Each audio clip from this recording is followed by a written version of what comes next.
আল্লাহ পাক গোলাম গুলারে ডাইকা বলে, এই আমার গোলামেরা, খুব মনোযোগ দিয়া শোনো। আল্লাহ বলে, গোলাম তুমি যখন দুনিয়া থেকে আসবা আমার কাছে দুইটা সার্টিফিকেট আনবা।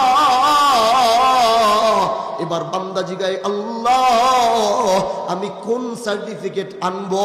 এবার আল্লাহ পাক কোরআন দিয়া বইলা দেয়, প্রথম সার্টিফিকেটের নাম ইন্নাল্লাযীনা আমানু। প্রথম সার্টিফিকেটের নাম হইল ঈমান। ও দোস্ত, আওয়াজ কইরা বলেন প্রথম সার্টিফিকেটের নাম কি? আওয়াজ কইরা বলেন প্রথম সার্টিফিকেটের নাম কি? আল্লাহ বলে, বান্দা ইন্নাল্লাযীনা আমানু, প্রথম সার্টিফিকেটের নাম হইল ঈমান। আর দ্বিতীয় সার্টিফিকেটের নাম কি? এবার আল্লাহ পাক বলে, ইন্নাল্লাযীনা আমানু ওয়া আমিলুস সালিহাত। দ্বিতীয় সার্টিফিকেটের নাম হইল নেকামল।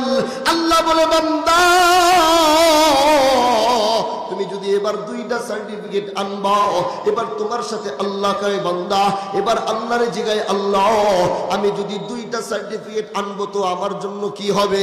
এবার আল্লাহ বলে, ইন্নাল্লাযীনা আমানু ওয়া আমিলুস সালিহাত কানাত লাহুম জান্নাতুল ফিরদাউসি নুজুলা।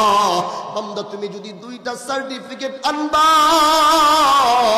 আমি আল্লাহ তোমারে জান্নাতের মেহমান বানায়া দিব।